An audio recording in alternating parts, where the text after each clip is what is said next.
চট্টগ্রামের জহুর আহমেদ চৌধুরী স্টেডিয়ামে আগামীকাল অনুষ্ঠেয় তৃতীয় ওয়ানডের আগে আজ ঐচ্ছিক অনুশীলন করছিল ভারতীয় দল। সেখানেই নেটে সাদা বলে বোলিং করতে দেখা গেল কুলদীপ যাদবকে।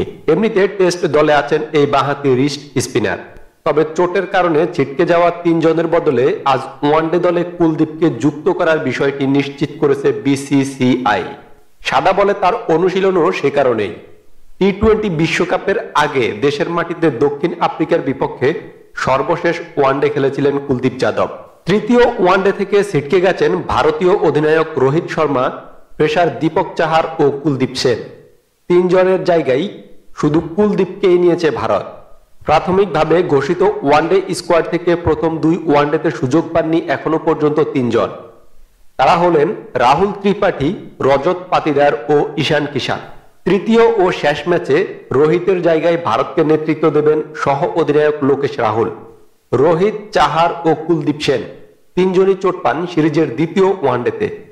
ম্যাচের দ্বিতীয় ওভারে স্লিপে ক্যাচ নিতে গিয়ে বাঁ হাতের বৃদ্ধাঙ্গুলির হাড় নড়ে যায় রোহিতের। সঙ্গে সঙ্গে মাঠ ছেড়ে যান ভারতীয় অধিনায়ক। এরপর ঢাকার একটি হাসপাতালে স্ক্যান করানো হয় তার। হাতে সেলাই নিয়েই এরপর ব্যাটিংয়ে নেমেছিলেন। ভারতকে প্রায় অভাবনীয় এক জয় এনে দেওয়ার সম্ভাবনাও জাগিয়েছিলেন তিনি। শেষ পর্যন্ত অবশ্য পারেননি সেটি রোহিত। তাকে যে শেষ ম্যাচে পাওয়া যাবে না সেটি দ্বিতীয় ম্যাচ শেষেই নিশ্চিত করেছিলেন ভারতীয় কোচ রাহুল দ্রাবিড়। টেস্ট সিরিজে রোহিতকে পাওয়া যাবে কিনা সেটি অবশ্য নিশ্চিত করেনি বিসিসিআই। সে সিদ্ধান্ত পরে জানানো হবে বলে এক সংবাদ বিজ্ঞপ্তিতে জানিয়েছে তারা। আপাতত বিশেষজ্ঞদের পরামর্শ নিতে মুম্বাইয়ে চলে গেছেন রোহিত। এই সিরিজের প্রথম ম্যাচে অভিষেক হওয়া পেসার কুলদীপ সেনের চোট পিঠে। বিসিসিআই জানিয়েছে প্রথম ম্যাচের পর পিঠে টান অনুভব করছেন বলে জানিয়েছিলেন তিনি। পরীক্ষার পর এখন চোট ধরা পড়েছে। দ্বিতীয় ম্যাচে খেলেননি তিনি। চাহার অবশ্য দ্বিতীয় ম্যাচে খেলেছিলেন। সেই ম্যাচেই হ্যামস্ট্রিংয়ে চোট পান তিনি। সেটি নিয়েই পরে ব্যাটিংও করেন। কুলদীপ সেন ও দীপক চাহার দুজনই এখন বেঙ্গালুরুর জাতীয় ক্রিকেট একাডেমিতে বিসিসিআই এর তত্ত্বাবধানে থাকবেন। বাংলাদেশ সফরের আগে থেকেই চোটের কারণে ভালোই ভুগছে ভারতীয় দল। ওয়ানডে সিরিজ শুরুর আগে ছিটকে যান অলরাউন্ডার রবীন্দ্র জাদেজা ও মোহাম্মদ শামি। দুজন মিস করতে পারেন 14 ডিসেম্বর শুরু হতে যাওয়া টেস্ট সিরিজও। এই দুজনের বদলে ভারত দল নিতে পারে বাঁহাতি স্পিনার সৌরভ কুমার ও পেসার নবদীপ সাইনিকে। এ দুজনই এখন এ দলের হয়ে বাংলাদেশ সফরে আছেন। এক ম্যাচ বাকি থাকতেই স্বাগতিক বাংলাদেশের কাছে সিরিজ হেরেছে ভারত। এ নিয়ে বাংলাদেশের মাটিতে টানা দুটি দ্বিপক্ষীয় ওয়ানডে সিরিজ হারল তারা।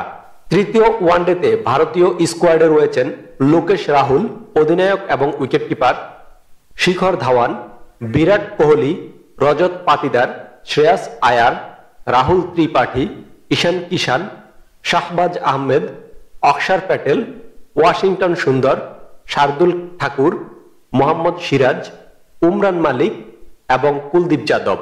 অপরদিকে বাংলাদেশ দল টানা দুটি ম্যাচের জয় নিয়ে খুবই ফুরফুরে মেজাজে রয়েছে এবং যতটুকু জেনেছি আমরা এখনো পর্যন্ত বাংলাদেশ দল কোনরূপ পরিবর্তন ছাড়াই তৃতীয় ম্যাচটিতে তারা ভারতীয় দলের মুখোমুখি হবে। জানিয়ে দিন কমেন্টের মাধ্যমে শেষ ম্যাচটিতে ভারতীয় দল নাকি বাংলাদেশ দল আবারও জয়ের দেখা পাবে। হতে কি পারে একটি হোয়াইট ওয়াশ, একটি বাংলা ওয়াশ কি হবে এবারের এই আসরের মাধ্যমে ভারতীয় দল? জানিয়ে দিন কমেন্ট করে। আমাদের সাথে এতক্ষণ থাকার জন্য ধন্যবাদ। আপনি যদি আমাদের এই চ্যানেলটিতে নতুন হয়ে থাকেন তাহলে অবশ্যই চ্যানেলটি সাবস্ক্রাইব করে বেল বাটনটি অন করে রাখুন, যেন আমাদের সকল ভিডিওগুলো সরাসরি আপনার কাছে সবার আগেই পৌঁছে যায়।